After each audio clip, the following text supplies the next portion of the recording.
Welcome to the book reading session on The Game of Life and How to Play It by Florence Scovel Shinn, and we are on day 20. कल हम यहाँ stop किए थे जहाँ हमने बताया था कि हमारी लाइफ की डिवाइन डिज़ाइन को हमें अब भगवान से डिमांड करना है कि मेरे डेस्टिनी में आपने जो कुछ भी लिखा है मुझे दिखाइए और ऐसा कुछ मेरे सामने लाइए जिससे मैं अपने आप को परफेक्टली एक्सप्रेस कर सकूँ, अपनी खुशी को खोज सकूँ. The thing that man seeks is seeking him. आप जो खोज रहे हैं वो ही आपको भी खोज रहा है. बस आप एक बार खोजने तो निकलिए, फिर आप देखिए आपको कैसे वो सामने खड़ा मिलेगा. Parents should never force careers and professions upon their children. With a knowledge of spiritual truth, the divine plan could be spoken for early in childhood or prenatally. A prenatal treatment should be: let the God in this child have perfect expression.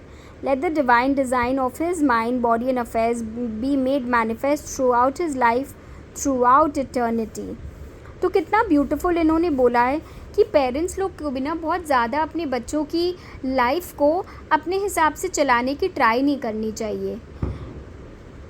हमें उनको कभी force नहीं करना चाहिए कि तुमको business ही join करना चाहिए, तुमको करियर ही यही बनाना है, यही फील्ड में एंटर करना है, यही वाली पढ़ाई करनी है. बहुत बार हमने पेरेंट्स को देखा है कि वो अपने ड्रीम्स अपने बच्चों के थ्रू फुलफ़िल कर रहे होते हैं. तो बच्चा को अगर कुछ नहीं भी आता है फिर भी वो उसको फोर्स करते हैं कि नहीं तुम ये करो, क्योंकि वो शायद उनकी इच्छा थी कि वो खुद वो करे और उस फील्ड में आगे बढ़े, पर उन्हें मौका नहीं मिला. तो ये बोल रही हैं कि हमें ये नहीं करना चाहिए. इंस्टेड बच्चों को वो फोर्स करने की बजाय हमें उस बच्चों के लिए एफर्मेशन करनी चाहिए कि डियर गॉड, इसकी जो डिवाइन डिज़ाइन में है, इसकी लाइफ की जो डेस्टिनी में है, सब कुछ इसके सामने लेके आइए, इसको गाइड करिए, इसका रास्ता खोलिए. हमें ये प्रे करना चाहिए. एज़ पेरेंट्स तो हमारे पास इतनी पावर तो डेफिनेटली है. इनफैक्ट ये बोल रहे हैं कि जब कोई लेडी प्रेग्नेंट हो, अब उस समय से भी उस बच्चे के लिए, उस सोल के लिए आप ये बात एफर्मेशन कर सकते हैं कि let the God in this child, इस बच्चे के अंदर जो सोल है उसके पास परफेक्ट सेल्फ एक्सप्रेशन हो, उसकी जो डिवाइन डिज़ाइन है, उसकी माइंड की, बॉडी की अफेयर्स, सब कुछ इसकी लाइफ की मैनिफेस्ट हो जाए. God's will be done, not man's. God's pattern, not man's pattern, is the command we find running throughout all the scriptures, and the Bible is a book dealing with the science of the mind. It is a book telling man how to release his soul from bondage. So Bible में बहुत clearly बहुत बार लिखा है कि हर इंसान की जो life होती है वो उसकी माइंड गेम है.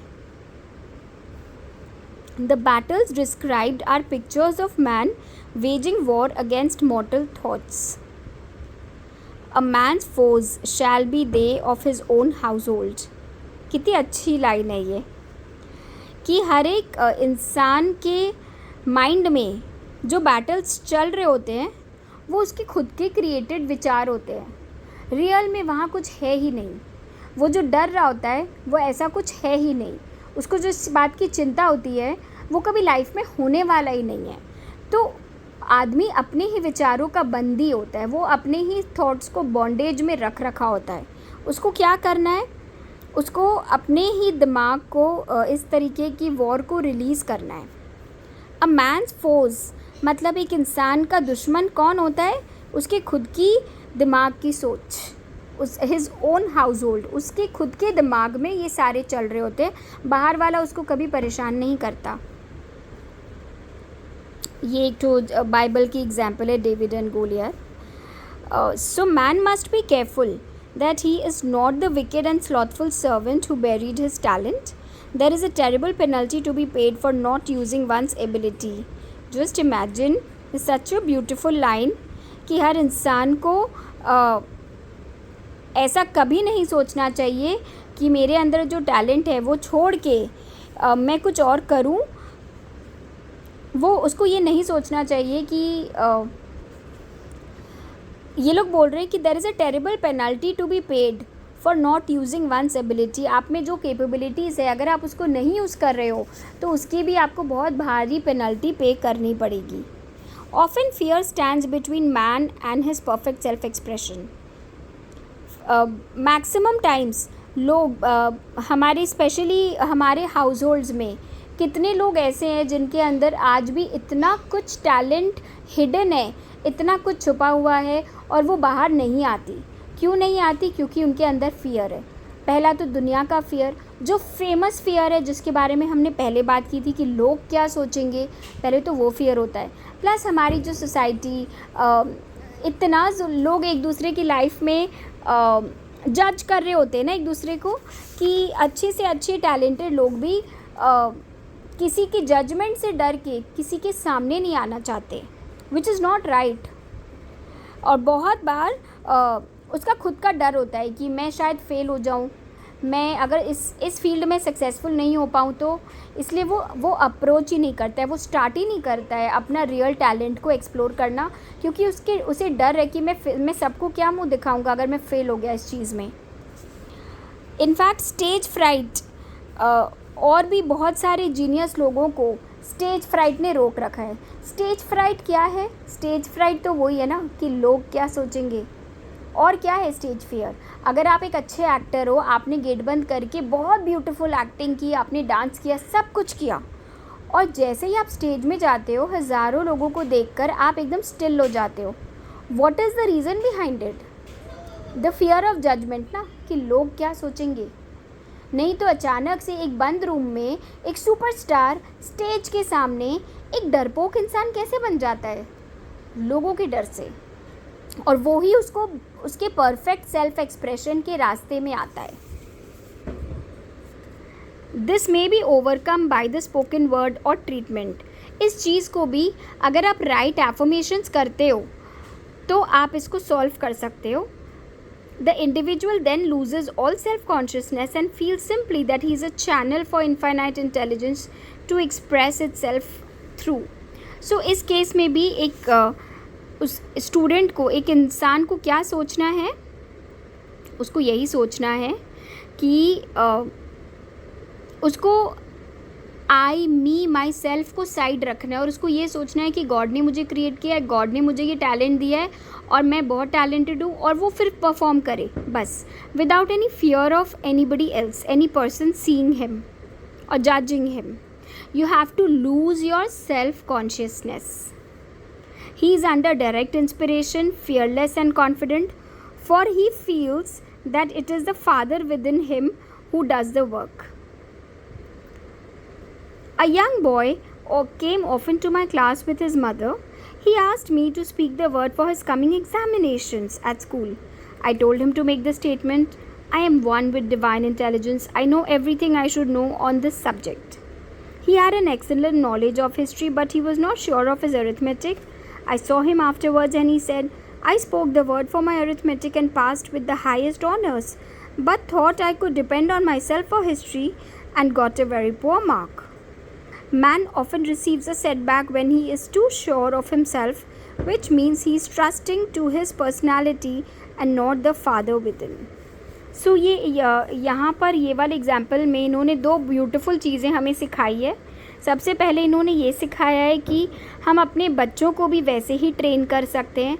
हम अपने छोटे बच्चों को भी ये बात सिखा सकते हैं कि जब आप अपनी प्रेयर कर रहे हैं every morning when you do your puja to God, आप उस समय बोल दो, the child should tell God that I am one with infinite intelligence.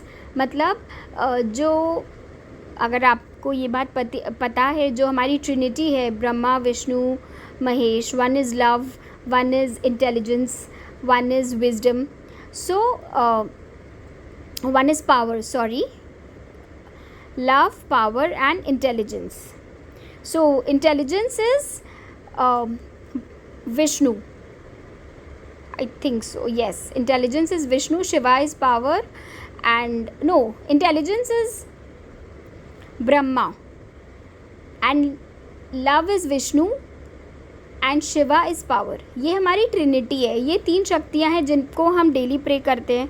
तो अगर छोटे बच्चे भी बोले कि I am one with the infinite intelligence was Brahma, so अगर वो उससे भी यूनाइटेड है और अगर वो ये बात बोल दे कि I know everything I should be knowing on this subject, मुझे सब कुछ पता है इसके बारे में, मैं उस इनफाइनाइट इंटेलिजेंस से जुड़ा हुआ हूँ, ये बात बोलते ही आप क्या ट्रिगर कर रहे हो? आप अपनी मैनिफेस्टेशंस को ट्रिगर कर रहे हो और अपने आप आपके अंदर इनफाइनाइट इंटेलिजेंस आती जाएगी।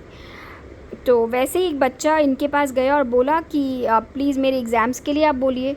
तो वो बोली कि क्या प्रॉब्लम है आपको? तो उन्होंने बोला कि हिस्ट्री में तो मैं बहुत अच्छा हूँ पर मैथ्स मेरी बहुत बेकार है। तो इन्होंने ठीक है उसके मैथ्स के लिए बोल दिया और इन्होंने सिखाया कि तुम मैथ्स के लिए ऐसा बोलो। तो वो बच्चा क्या किया, सिर्फ मैथ्स के लिए बोल के गया, उसने हिस्ट्री के लिए कुछ नहीं बोली। और फाइनली उसका रिज़ल्ट क्या हुआ? उसका रिज़ल्ट ये हुआ कि वो मैथ्स में तो बहुत अच्छे मार्क्स से पास हो गया, बट हिस्ट्री में वो इतना कॉन्फिडेंट था कि हाँ मुझे आता है, कि उसने अपनी एफर्मेशन से नहीं की थी तो उसके बहुत अच्छे मार्क्स नहीं आए थे। तो मतलब उसने अपने मॉर्टल, अपने कॉन्शियस माइंड पे ज़्यादा भरोसा किया, उसने अपने गॉड के ऊपर नहीं भरोसा किया जो उसके अंदर का गॉड है।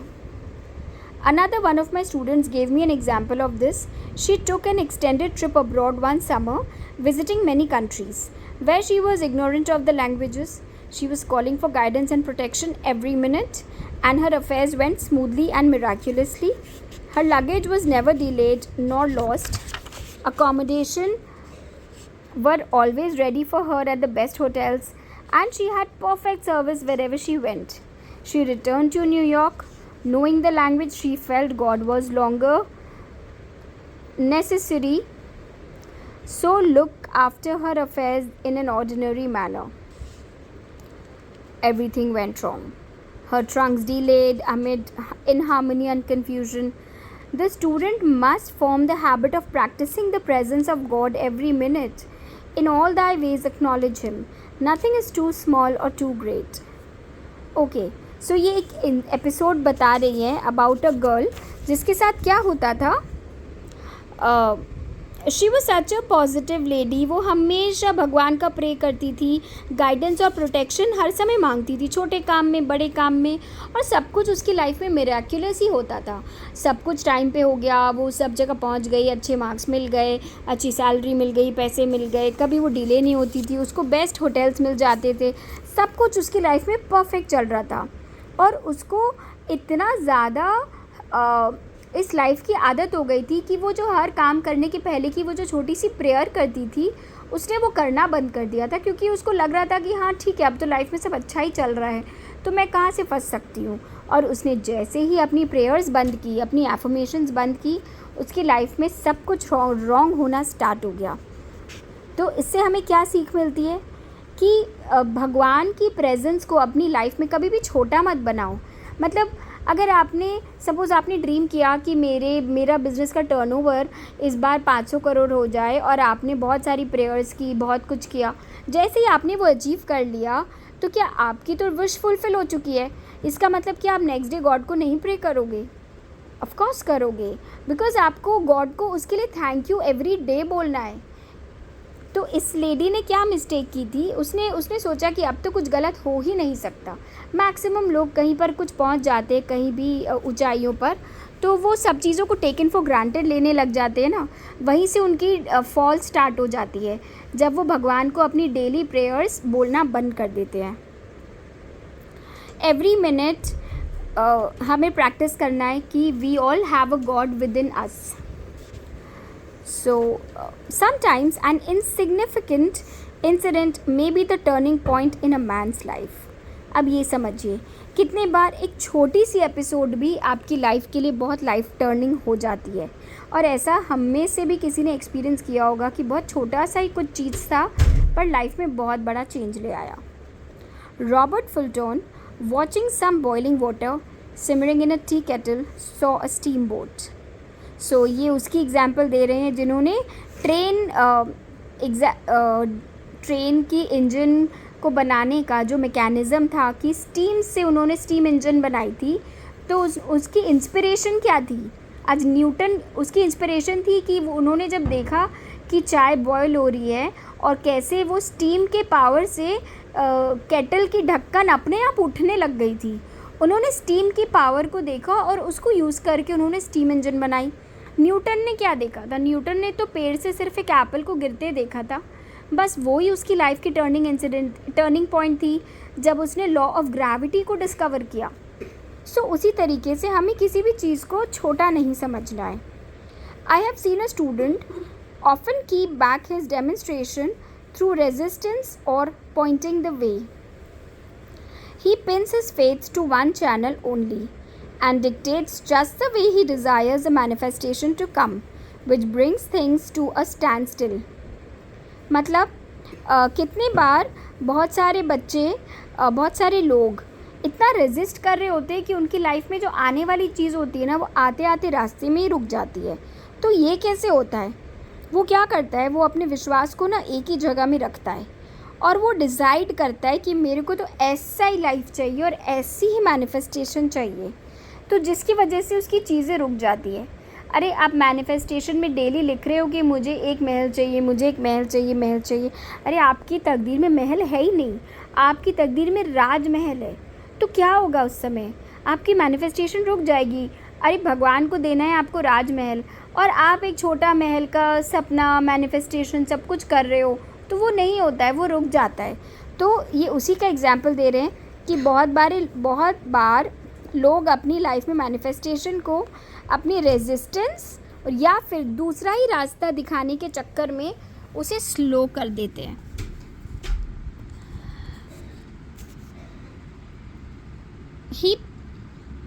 My way, not your way, is the command of infinite intelligence.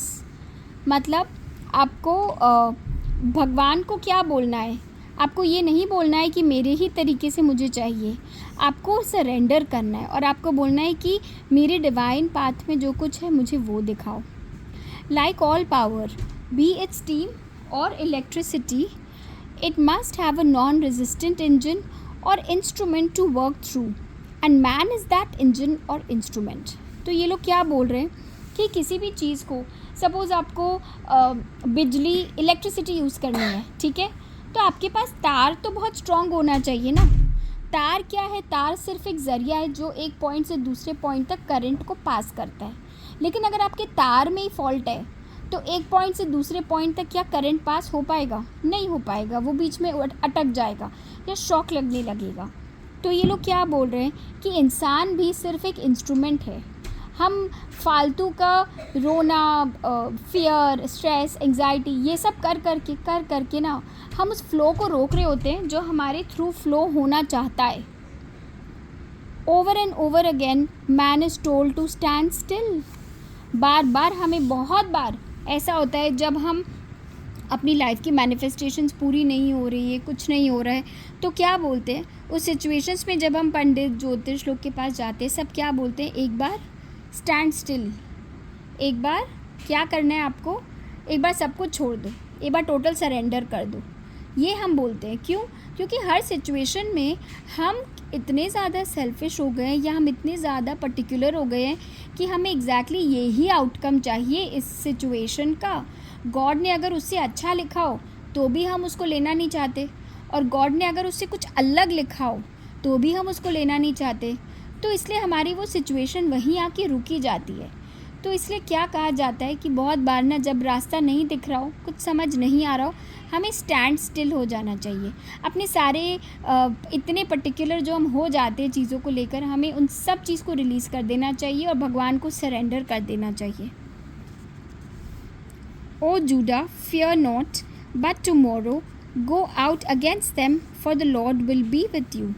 You shall not need to fight this battle. Set yourselves, stand ye will, and see the salvation of the Lord within you. We see this in the incidents of the $2,000 coming to the woman through the landlord when she became non-resistant and undisturbed, and the woman who won the man's love after all suffering had ceased. So ये क्या बोल रहे हैं कि हमने इस book में अभी तक 2 एग्जाम्पल देखा है, जो अभी हमने लास्ट 2 दिन पहले डिस्कस किया था। जो $2,000 एक लेडी के पास आए थे, वो क्यों आए थे? क्योंकि वो नॉन रेजिस्टेंट थी, और वो अनडिस्टर्ब थी, वो श्योर थी कि ये पैसे मेरे हैं, इस दुनिया में there is no divine laws, laws बोल के कुछ एग्जिस्ट ही नहीं करता है, मेरा जो पैसा गया वो गया नहीं है, वो मेरे पास आएगा ही आएगा। और हमने एक और जो लेडी थी जिसका उसका हस्बैंड चला गया था और वो एवरीडे उसके लिए डिनर पे चेयर रेडी करती थी और वो वेट करती थी, जिस दिन उस लेडी की सारी सफरिंग बंद हो गई थी, वो उसका हस्बैंड उसके पास घूम के वापस आ गया था। ये स्टोरी भी हमने शुरू के चैप्टर्स में पढ़ी थी। उसमें क्या हुआ था, ये लोग उस एग्ज़ाम्पल को अभी क्यों शेयर कर रहे हैं कि जब कोई इंसान टोटल सरेंडर मोड में आ जाता है, चीज़ों को रेजिस्ट करना बंद कर देता है, तब आपकी रियल मैनिफेस्टेशन होती है, तब आपके सामने चीज़ें आती है। So we are going to stop here, will see you tomorrow. Thank you.